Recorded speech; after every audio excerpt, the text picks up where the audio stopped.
We will be starting the program in just a few minutes while we are waiting for attendees to join.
Welcome, everyone. I'm Susie Salfield-Avnery, President of Southwest Jewish Congress. Thank you for joining us. The Southwest Jewish Congress is an 11-year-old Dallas area grassroots nonprofit membership organization that is open to all who welcome diversity and want to build bridges throughout our community.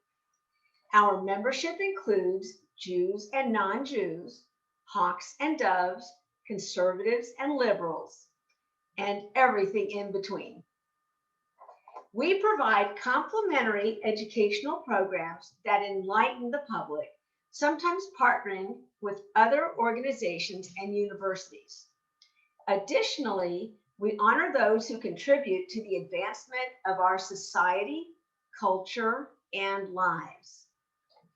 In addition to educational offerings, we are undertaking a humanitarian project called Building Bridges, Feeding Heroes and Neighbors in Need. So far, we have delivered over 5,000 meals to first responders and healthcare personnel, and also to neighbors in need in over 80 locations around the Dallas-Fort Worth Metroplex. Our goal is 10,000 meals. Every dollar raised has gone directly to the project through an SWJC special fund. If you wish to donate, please check out our website, swjc.org, or send a check to the address on the website. Tonight's program is being recorded, and a link will be emailed to you when it is ready for viewing. To see links for our past programs, visit our website, swjc.org. Following Colonel Lewis's presentation, we will have time for Q&A. During our webinar tonight, you can make comments and ask questions through the chat and Q&A functions. You should find these icons at the bottom of your screen if you're on a computer, or it might be at the top of your screen if you're on a mobile device. In order to help with our bandwidth, We ask that you keep yourself muted and your video off during the webinar. Thank you. Now, it is my pleasure to turn the program over to Cindy Ray, Vice President of SWJC and Feeding Heroes Project Manager. Cindy? Thank you, Susie, and hi, everyone. We're so delighted to have you with us tonight. It's my privilege and honor to introduce you to Colonel Deb Lewis. Deb is a West Point graduate from its first class with women. A retired Army colonel and Harvard MBA, Deb commanded 3 U.S. Army Corps of Engineer districts, including a $2.1 billion reconstruction program in combat. She survived the attack on the Pentagon on 9/11 while serving on the Joint Staff Antiterrorism Team. Colonel Deb led while under fire, and her experiences help others become better leaders. Her proven strategies, insights, and tools will arm you with exactly what you need in good times and times of crisis. After a 34-year military career, Colonel Deb and husband Doug Adams embarked on the Duty, Honor America tour, October 7th, 2010. She drove their RV 26,000 miles as Doug bicycled 18,067 miles through all 50 states in 1 year in support of our military, veterans, and families. Today, they continue to work with many nonprofits, businesses, and leaders to lift up communities. Deb is also a member of the Veterans of Foreign Wars. This June, she is to take command of the VFW for the state of Hawaii. Here is one of Deb's favorite quotes. "Most people want to help when we're stressed. Few understand what it takes." Here's Deb to tell us more. Aloha, everyone.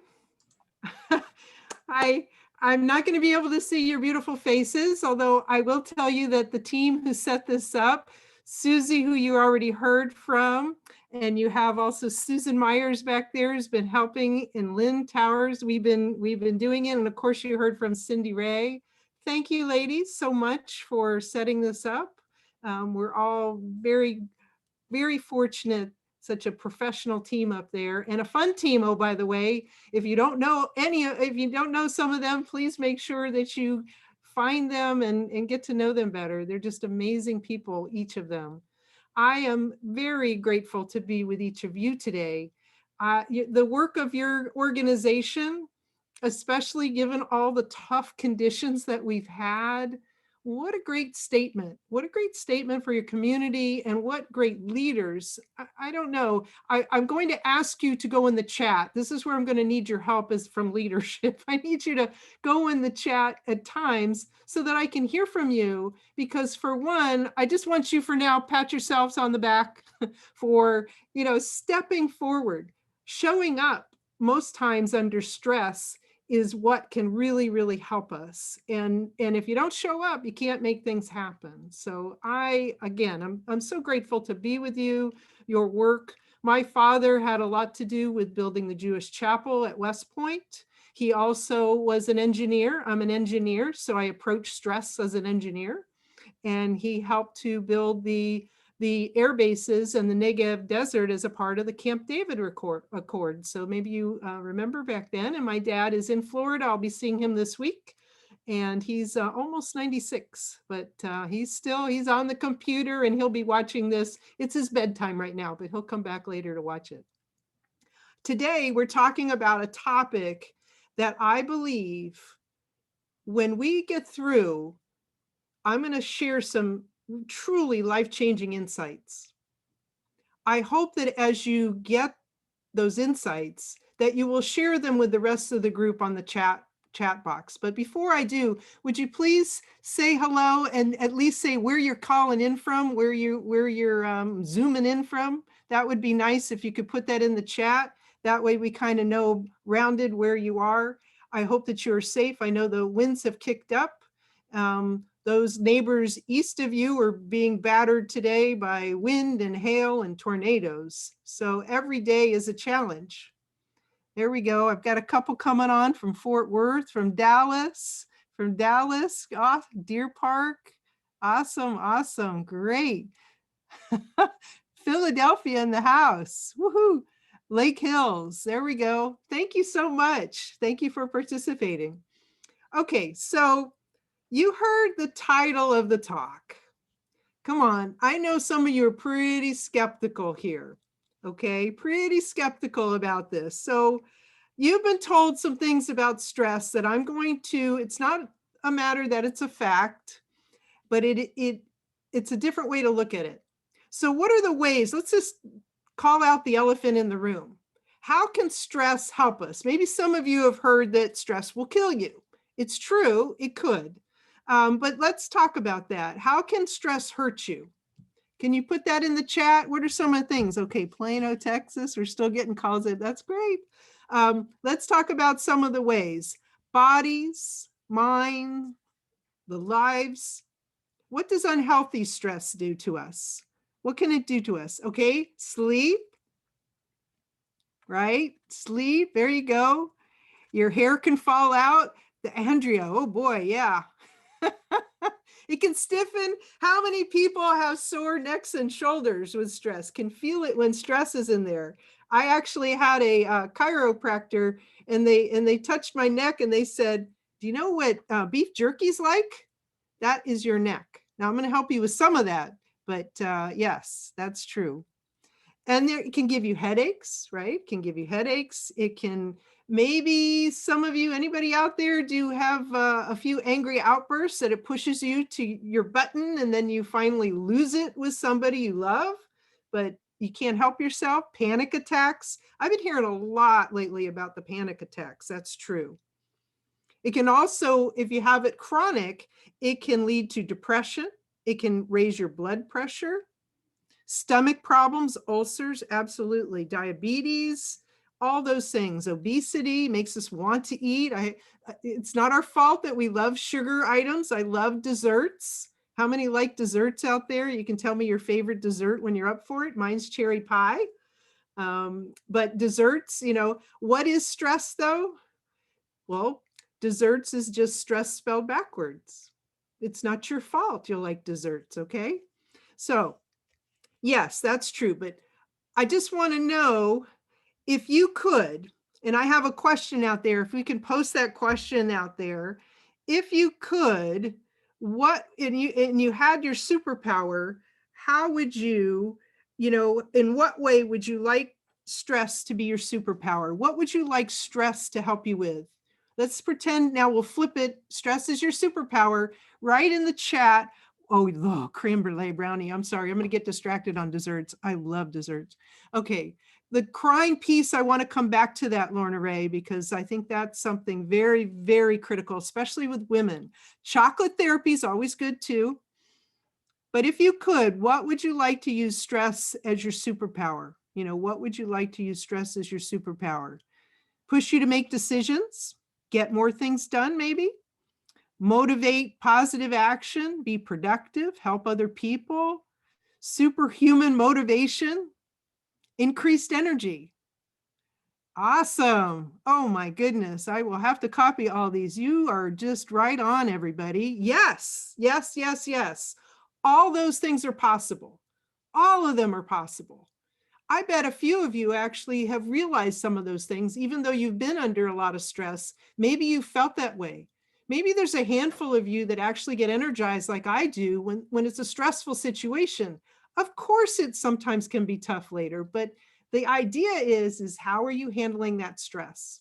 So when we look at stress, let's just say, are you ready to learn how to unwrap the gift of stress? Are you ready to learn how to unwrap it? Say a yes if you are. Are you ready to learn how to unwrap the gift of stress? Not the one that's going to hurt you, but the gift. I see the thumbs up. Yes, yes, good. I'm so glad.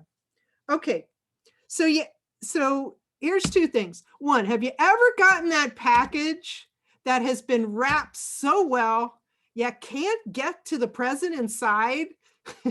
You know, maybe you don't have your scissors with you or something, and it's been shrink wrapped and it's been taped and it's been, okay, maybe it's been thrown into the mud, but you know there's a present in there somewhere. Okay, well, there are three incredibly good reasons why it's so hard to unwrap the gift of stress. I like to call this our kryptonite. Can anybody understand that? What that kryptonite? Remember Superman? I really like Wonder Woman, but this kryptonite is really the best thing. I don't have really Wonder Woman. Maybe it's her emotions that are her weak part, but I haven't seen much weak part there. But definitely with Superman, you got kryptonite. So kryptonite, what keeps us from being able to unwrap that gift of stress? Number one, this is something that I'm going to tell you again. It's not your fault that your instincts stink. Okay. If you could spell instincts with an K instead of a C, and it's your instincts. Our instincts are that we are hardwired for survival. Now, I'd say a certain percentage of the time, that's essential.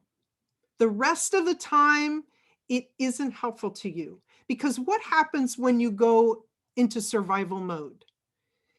Do you recognize it? I have learned that people do not recognize survival mode thinking. So if there were one thing I want you to become acutely aware of, is when people go into survival mode thinking or survival mode reacting, because that's what survival mode does. Think of that prehistoric dinosaur. You know, the dinosaurs out there, what do they want to do? They want to go get you. And okay, if your life is threatened like mine has, I've been shot at, I've had bombs go off near me, I've had mortars come in, I've had people in my organization, not a happy thing, who have been killed. Yes, life is dangerous. You can walk across the street and get whacked. But the survival mode thinking causes us to do three things, and we see it all the time. The most obvious, of course, is the angry outburst. You're going to get angry. So I ask you, how much of your day is spent being angry about something? Does someone have the courage to say how often that you might be angry about something? Do you like yourself when you're angry at people and at things that aren't happening or going your way? You want to go outside, but all of a sudden it's raining or blowing. You know, if you're angry, whatever part of your day is angry, I'm going to save you that time. I'm going to save you that time, because while anger is an indication of something, it's just like someone turned off your light. What if you could turn that light quickly back on as soon as you saw someone turn it off? I heard Cindy Ray gave one of the best explanations. You guys had those rolling blackouts. And when the rolling blackouts happened, you adapted. Some maybe not.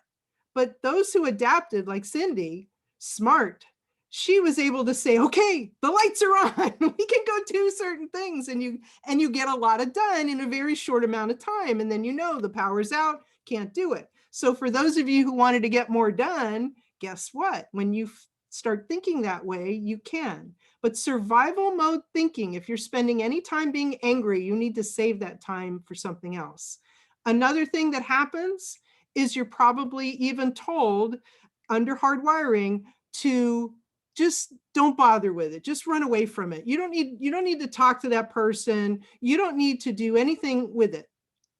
And I just ask you, have your problems gotten better? Have your problems gotten better when you have ignored it? or you decided, I'm never going to talk to that person again. Every time I see him, I'm going to duck out in the corner. And then sometimes you confront that person later. How do you feel about that? You changed your whole behavior because you wanted to avoid that person. I know what that anxiety is. Maybe they were a friend at one time and now they're not. Well, you can prepare yourself. There are things we could talk about all day about that. We won't have time. I just want you to be aware that that's survival mode thinking. When anytime you start thinking, I'm going to run away, that's survival mode. And then the one that people do under hardwiring that they do most often, which is killing our productivity in businesses and it's killing our family and our relationships with others. Do you know what that is? Number 3, we shut down. We shut down. It's like you're there, but you're not. You're on your device. You know, someone's talking to you. You're on your device. You just, and they start saying, and it's like wah wah wah wah wah wah. You ever felt that way? You know, I had my daughter one time. She put my face between her 2 hands and said, "Mom, pay attention to me."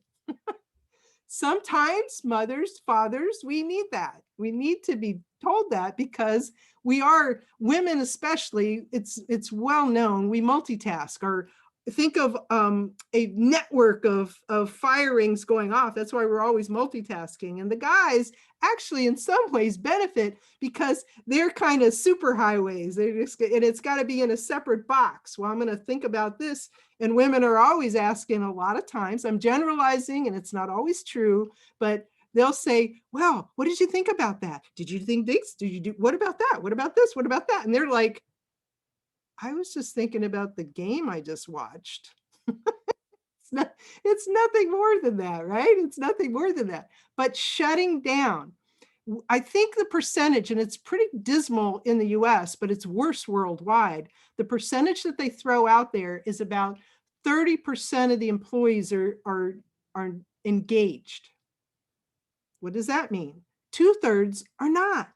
What does that mean at the workplace? They come to work and they do only what you tell them, but they're not going to contribute more.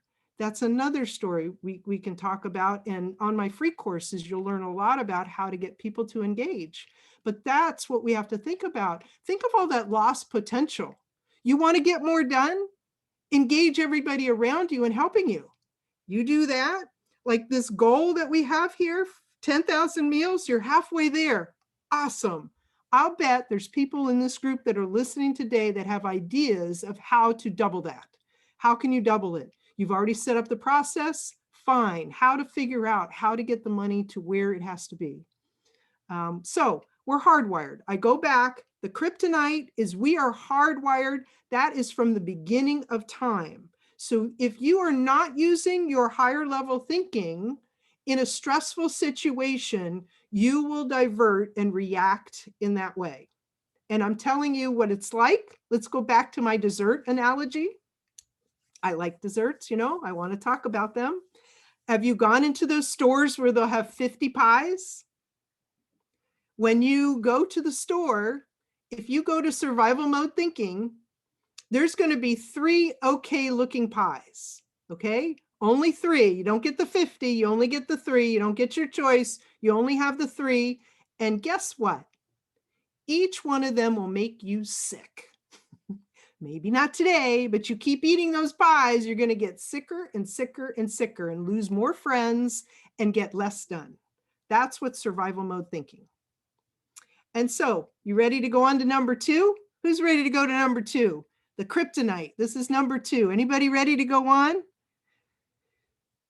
People have lost stress avoiding certain people. I do understand that. We can go in greater detail on that, Lucinda, but most of the time it doesn't work. Most of the time it doesn't work. Who's ready for number 2? All right, let's go to number 2. It's bad enough that our bodies are hardwired for survival mode thinking. Guess what? We are soft wired for survival mode thinking. Does that make sense to you? I hope that does. We are soft wired. How are we soft wired? From the time we are born, most of us are told, you should be angry. You should avoid that person. You shouldn't get stressed. And they tell you all these things about what you should do. And how do you react to that? Do you like it when people tell you what to do? I don't. I really don't. I don't like it when people are telling me. I like it when they ask me a question. That's not the soft wiring. The soft wiring is, I know more than you. I'm going to tell you what to do. Parents have a really hard time with this. I spoke to a parent today. I've been working with her, and her whole energy had changed from when I saw her last. She was very, very withdrawn, exhausted, tired. When you learn how to handle stress and become aware of when you're feeling this way, like anger or wanting to run away or maybe shut down, when you become aware of it, you can do something about it. When we're soft-wired, our soft wiring, we have pretty well been taught, you need to tell your kids what to do. And you need to do it in great detail because they will never figure it out themselves. And I don't know, when you were a kid, did you ever want your parents telling you what to do? I don't think so. So we are soft-wired to do that. Our culture, our norms in society, our business rules, a lot of times, everything is reinforcing that, all of those types of behaviors. And it's killing us like kryptonite over time. It not only holds us back, it can kill us and poison us over time. And now the third one, which we're going to talk a lot more about, the third one. We got the second one? We're good with that? Let's see. I'm just taking a quick. I almost gave up, but knew it was a gift of cookies. Good. All right. I love your comments. Thank you so much for those of you who are participating. Okay, number 3. What's the third item that's like kryptonite in our lives that makes us turn stress into something that hurts us? The third one is those people, most of us, are completely unaware that it takes skill to handle stress. And you can get better at it. Some of you might like the show called The Voice. Few of you, anybody like The Voice? Maybe Kelly Clarkson, anybody? I like all the judges, but I really like The Voice for many, many reasons. A few of you like it? Good. Okay. They, in doing The Voice, you can pay attention. It takes skill to do what they do and how they coach people. And they have a lot of rules of being able to help those individuals. First, they got to do the blinds, and there's a whole science to that and getting better. But could you imagine someone who never opened their mouth going on stage? No, they're not. They won't get it that far. They won't be one of the people that actually get heard. Now, there's a lot of people with fabulous voices that may not get picked for one reason or another, like maybe they don't pull people in emotionally. But the fact is that the people who go on that show have already practiced a lot. They wouldn't think, yes, they have a voice, but they know that they have to practice with it. And the ones, oh, by the way, who have practiced with it the most, gone to club after club and gig after gig and practiced and work with other people and doing it, they're in a much better place. It's the same way with stress skills. As you get better and better, you work better with other people. You are able to take that raw talent that we all have, and we're able to use stress. So one of the things that, so does everybody get the 3 items that are kryptonite? It's killing us. It's stopping us. It's why we're stuck in the mode of Groundhog Day. Someone was talking about the other day. Why do we keep saying these problems have been around for a long time? Why do they keep coming up again? Well, those 3 reasons, the hard wiring, the soft wiring, and the fact that we're unaware and we're not, I want to know someone who had stress training, some of the stuff I'm talking about today. Who trained you in stress, how to handle stress? Even in the military, even in the police, even in other places, you aren't necessarily, it's assumed that if you do these tasks, you're going to learn how to handle stress. Second thought. Yes. And and what a great comment. Thank you, Lana Ray. It's true. When you get through one stressful event, another stressful event is because you're looking at it as a very stressful event. What if each one was a stepping stone to something bigger? What if every stressful event was an opportunity to make a huge positive impact with other people? I want you to think about stress in that way, because stress happens when there's friction. And friction happens when things are moving and trying to take place, and you get that friction. When somebody yells, it's not usually because they don't care. They care, but they are not skilled in how to move people to action, to move people to influence them. So I'm going to give you an example of one tip. One tip is something I've already done. How can you influence a person without ever telling them your opinion? Any guesses? How can you influence someone to do something that you want without ever telling them your opinion? Actions, that's one way, but I'm going to give you a better way, the one I'm thinking of. Spend time listening. Ask for their opinion. That means there's a question in there. You're getting very warm. Exactly, Alice. It's not just any question, though. There's skill in asking questions. You must ask an effective question. Empathy is something I do want to talk about. Thank you, Linda, for bringing empathy up. We have a saying, and it says, they won't know, people don't care how much you know until what? They know how much you care. Empathy is one of those skills that it doesn't matter what the facts are if you convey that you care about the individual. That's a showstopper. Well done, Alice. That was real, or Linda, I guess. Linda did that. That is so powerful. I thank you for bringing that up because I think this is a great point. And so in your question, you can convey that empathy in having an effective question. What is the least effective question I have discovered over thousands of times when somebody I know needs help? What's the least effective question when you know they do? I'm going to ask you a question. It is, need any help?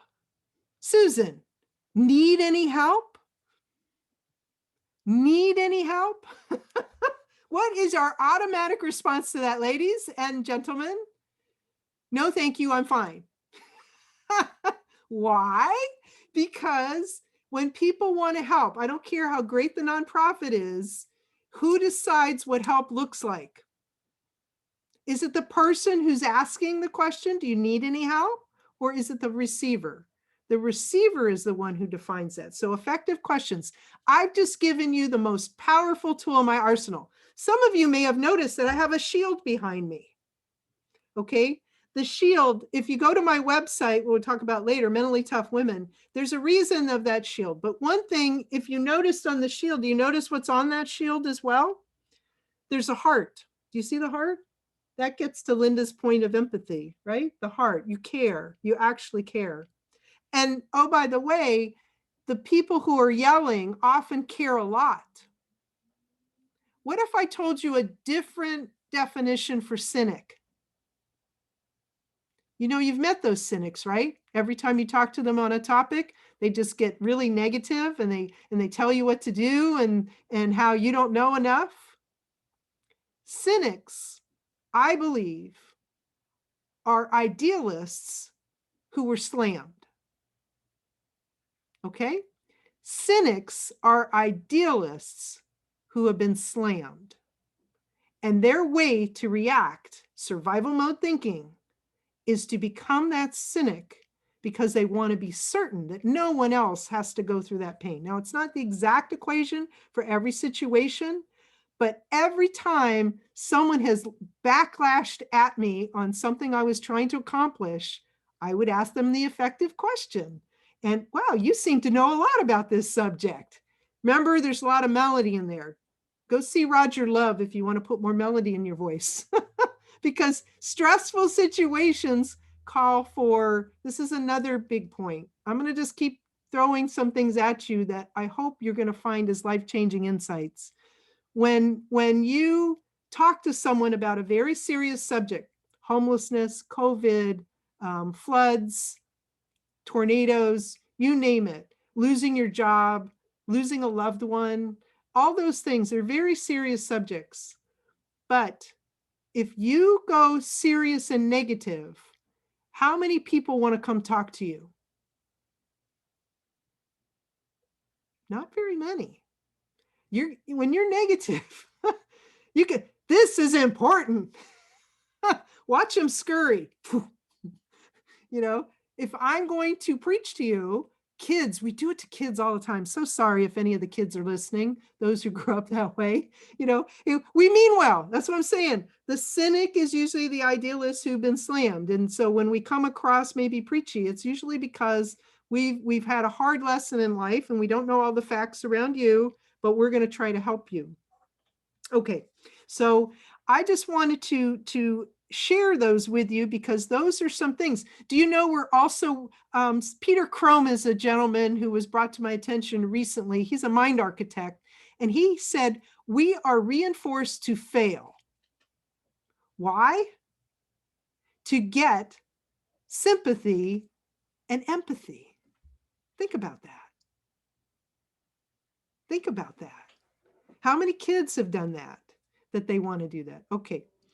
All right. I'm having so much fun with you sharing these things.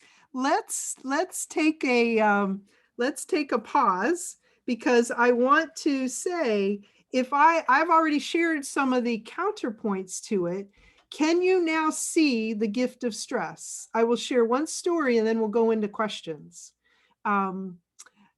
When I was at West Point, now you heard I went to West Point. Here's another thing. When you read someone's bio that you've done the things like I've done, do you ever notice when someone's taking a picture that leading up to the picture, everybody could be fighting and wrestling and doing all kinds of crazy stuff. And then you say, let's take the picture. And everyone goes, smile. And they look like they're having a fabulous time.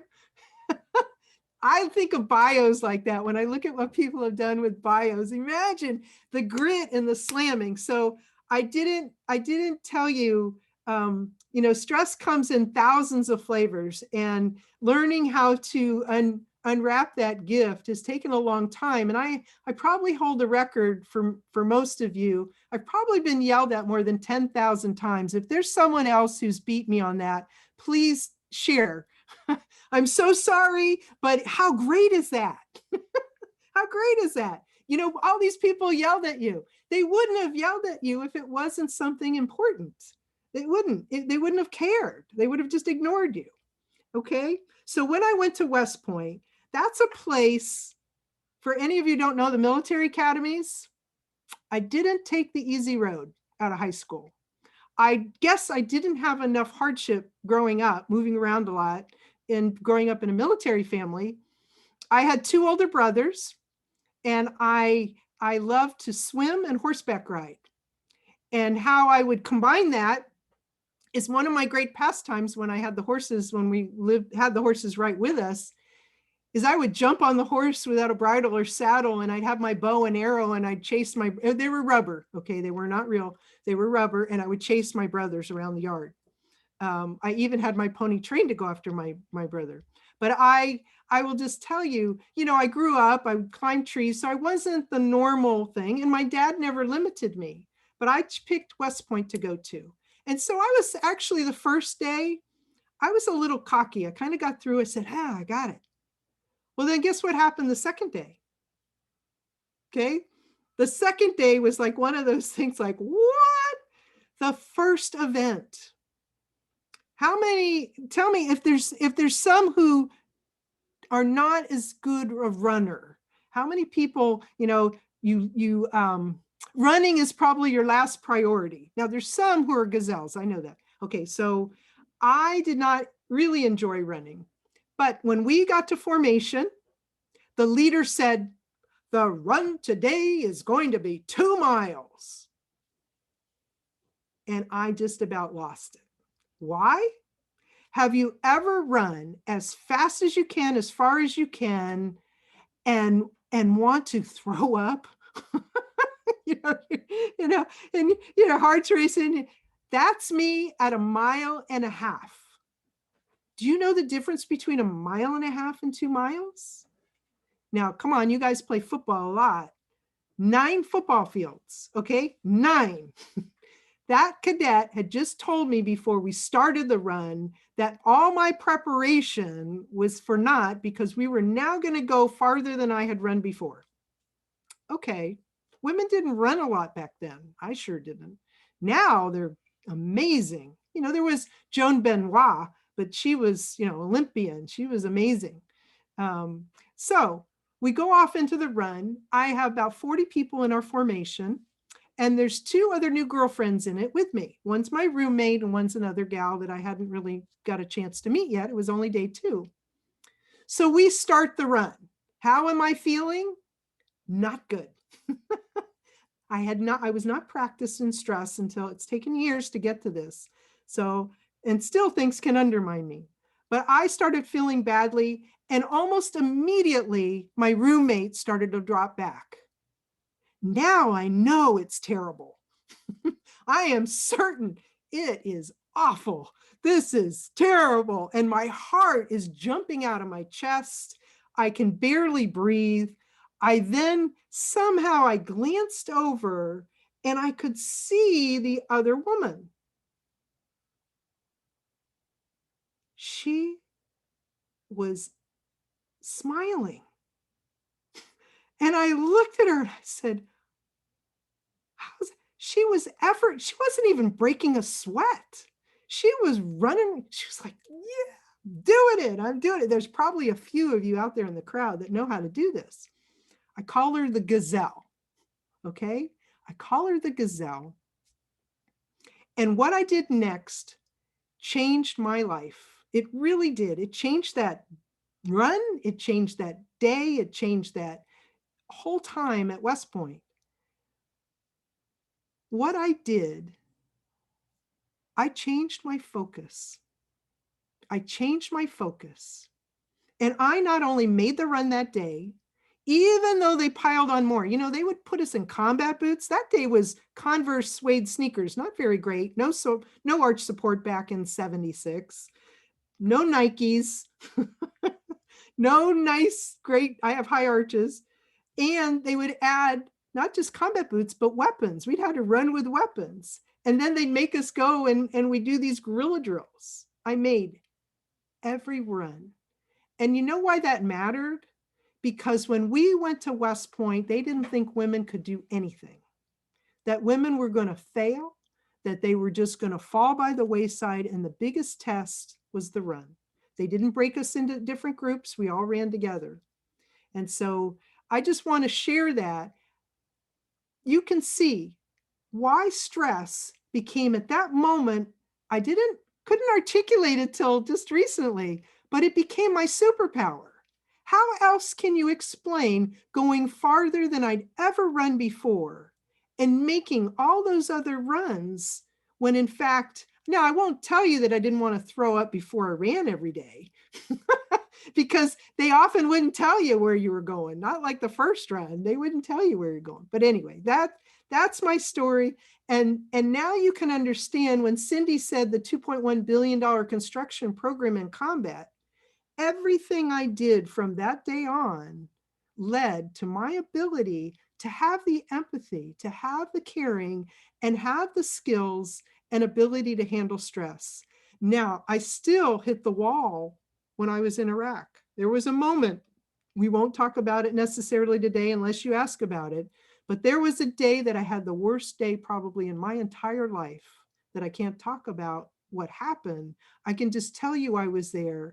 And a single employee, because when you train other people in how to handle stress the way I teach you and what you'll learn in the free courses that you have, then other people will watch you and have your back. They will go there and they will help you get through whatever those hard times are. You are not alone, and they have the ability and they want to help.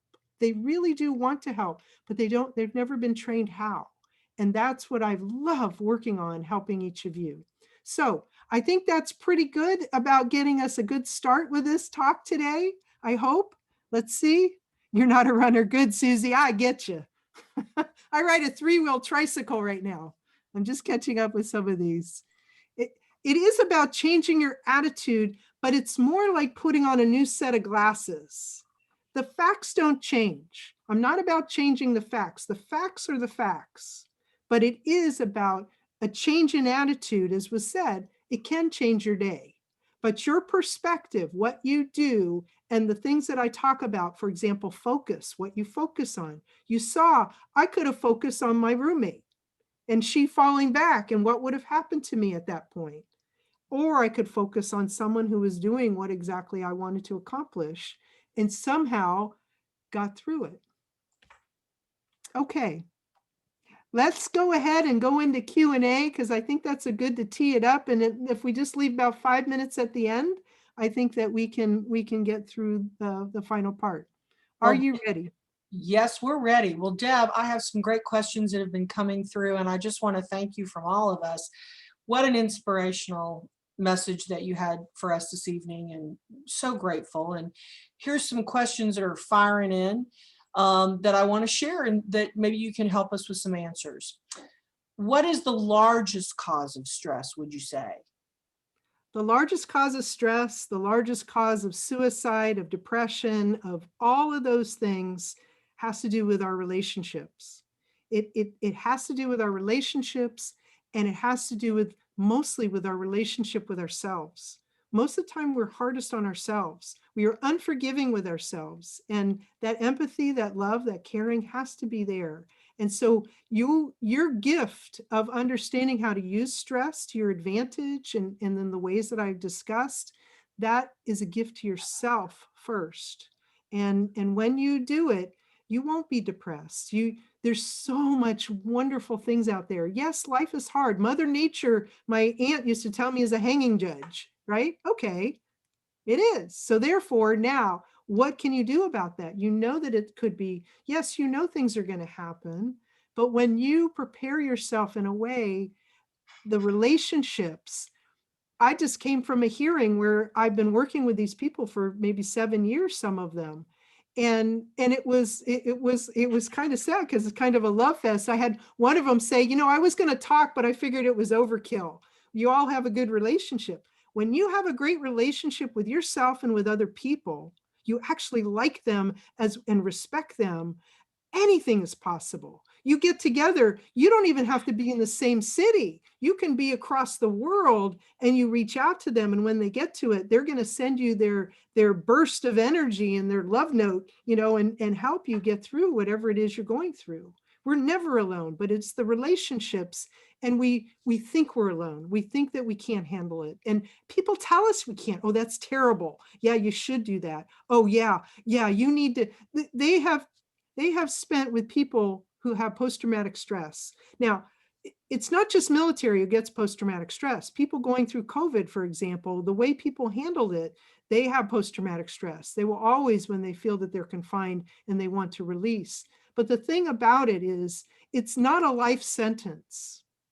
When you learn how to use it to your advantage, and you get the skills that can help you with it, and you recognize your kryptonite, anything's possible. Totally agree.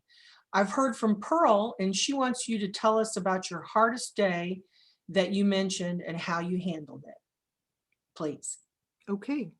Pearl, I love you. I will talk about it because I think it's important. None of us are beyond feeling pain of things that happen in our lives. And in Iraq, for the most part, it was so life affirming. Remember, I graduated from a school that when I graduated, there was still a war on about whether women should be in the military at all, and where was the front line and all that other garbage. And when I went to West Point, it was women couldn't do anything, pretty much. Although women, let's face it, been doing it since the dawn of time, have been able to do it. And enlightened men in the group, you understand this. This is a no-brainer, but unfortunately, there's a few that have programs in their head that it's not. And so no matter, especially as a leader, it can be a very lonely place, but we're all leaders. We all can have a lonely time. But when you know that there's people you can turn to. So on that particular day in combat, you prepare for a lot of things. Like, it wasn't really the first time I got in a vehicle, we were fired at. And then the people that we came to, they said, "How are you okay? Are you okay?" And I'm like, "What what? I got earplugs on. I got a security crew. Did I know what was going on? No, they don't necessarily tell you everything that's happening to your couple vehicles. But on that day, so I'd already gone through about half of it.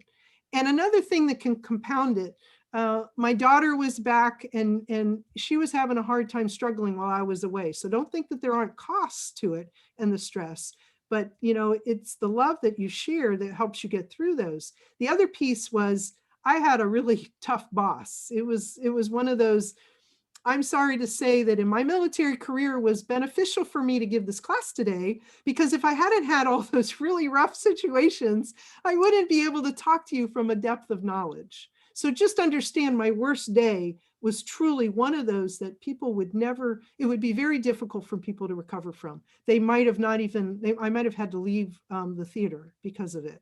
But in my case, when I displayed any shine, other than the smiles that you see today, when they saw me, I had someone who had worked with me for 3 years before in a previous command, and he had joined me in Iraq.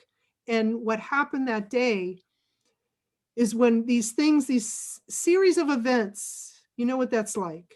When it's not one thing, it's not necessarily two things, but maybe that's the third thing or the fourth thing or the fifth thing. And it's the same with people who deploy. It's not the first or second deployment. Maybe it's the third or fourth deployment, or they couldn't get over the thing that happened in the first deployment, and the fifth deployment triggers something far worse, disproportionately. Well, my day was kind of a culmination of a lot of events and then something that I contributed to. And I was feeling one of those days, the worst of the worst. I was an idiot. You're telling yourself, I'm heartbroken because of things that happened to other people.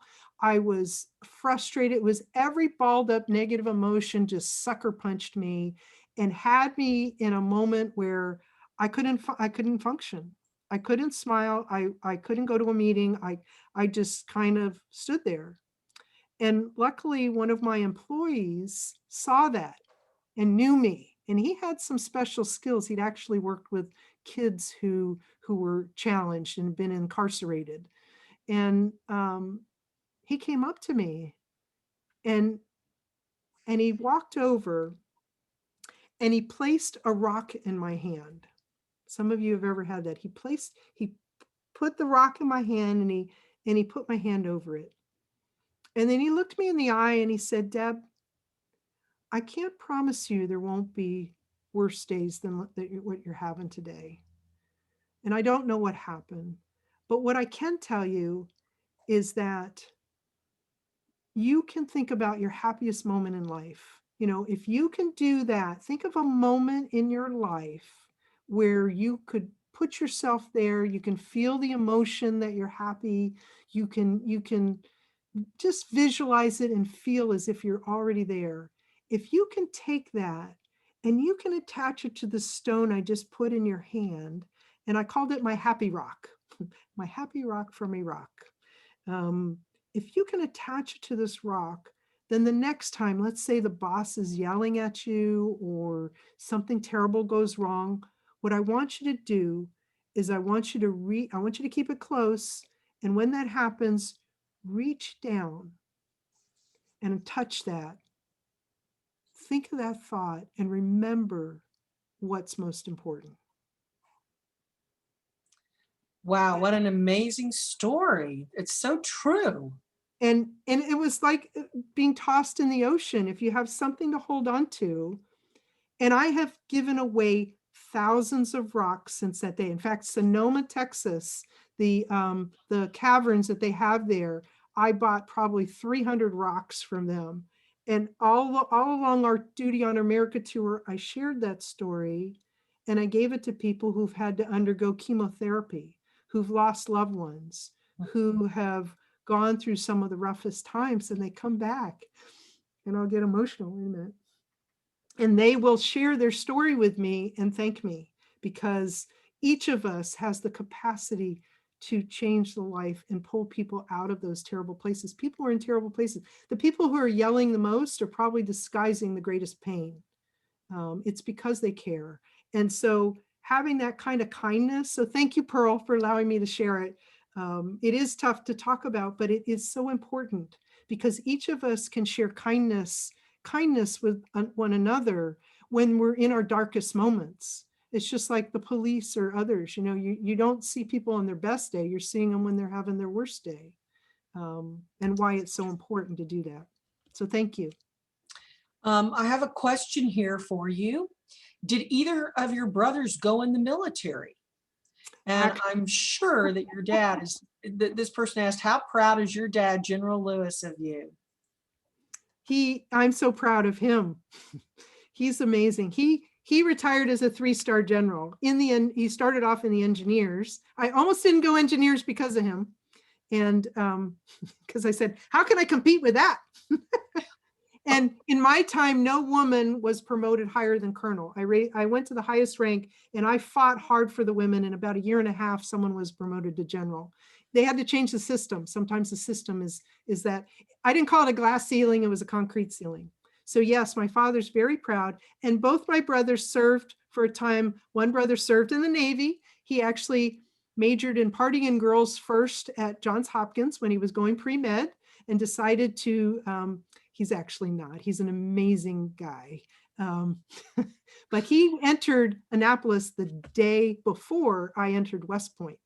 So he's 2 years older, but we had a rivalry that rivaled everything. In fact, he was a terrible winner and a terrible loser, but when Navy would win the game. But both of them served. My other one went in the Army for a little while, and he's a school teacher now. And my brother, who was in the Navy for 20 years, he got out and then served in the government for a number of years, and just this past year retired and is helping care for my dad. He's taken the lead on helping with my parents. But thank you for asking. And my grandfathers, both of them, one was enlisted in the military during World War I, and the other one served in World War II as a naval sea captain. He was a naturalized citizen and came over and earned the right of captainship on a ship during World War II with what happened in the Pacific. He wrote the doctrine on how to ride a ship in a typhoon. It's still being taught at the academies. Wow, what a family. What a family. Very blessed. And we so thank you for your service, all of you. Just amazing. I have a quick question before we're going to, unfortunately, the time has flown by. That's what happens when you are engulfed in what's going on, and you've been amazing, Deb, and we're very grateful to have you here. Someone wants to know, do you still have that original rock? I have that rock, and I have many other rocks. I had people before I deployed gave me a tumbled rock from Washington State. Women get frozen shoulders a lot. Men get it too, but I got a frozen shoulder 6 months before I deployed. And it's like a Chinese torture chamber. And the gal who was my, who worked me through that, gave me this gorgeous tumbled rock from there. And yes, the other one, they sit side by side up in a little packet up in my room. That's spectacular. Well, there's a million questions we could ask, and I think that you're just going to have to come back sometime soon and help us with some more wonderful ideas and tremendous stories. At this point, I'm going to turn our program back over. Oh, if I could for just Definitely. a second, I think, and the other one, I see Lana Ray had asked another question, will it reduce those things? I say, until we build and use our stress skills instead of reinforcing survival mode thinking, we will continue to fall short of our potential over and over. We have tremendous potential, but I see that it's being dissipated in so many ways. So when you become mentally tough and you turn it into that superpower, you can fuel your success like a rocket ship. Like we see my daughter's working on the Mars 2020 mission, it fuels your success in all parts of your life. It's not just about work. What I'm talking about today and the great questions that you have, it applies to all aspects of your life. And the better you get at it, the more prepared you are for what happens. It's the difference between ducking when that flaming arrow is coming at you, or pulling out your shield when the flaming arrow comes at you, or helping your neighbor deal with it, or letting it, or standing there saying, why is this happening? And letting it hit you right in the chest. So many of you have got the starter package, so I can't wait for what's next, and please stay in touch with me. Susie, I'm going to turn the program back. Oh, I'm sorry. Excuse me. I apologize. My mistake. We're going to call up Susan Myers, who is the Executive Director of the Southwest Jewish Congress, to wrap up our evening. And Deb, just what a treat and what a pure pleasure to have you with us tonight. Miss Susan, I'm going to turn it to you. Thank you, Cindy. And thank you, Deb, for your service to our country and for teaching us tonight. Now that you know handling stress takes skill, use the free gift from Deb for yourself, for your loved ones, for your colleagues, or anyone else who wants to make better choices when they're stressed. You can start with Deb's online course, How to Handle Extreme Stress. For your convenience, a link is being entered into chat. Thank you for joining us this evening. As soon as the video is ready for viewing, we will send you the link. And please renew your membership or become a new member of Southwest Jewish Congress today. Email me with any questions you might have at susan@swjc.org. Wishing all of you health and good night. Aloha. Aloha, everyone. Laila Tov.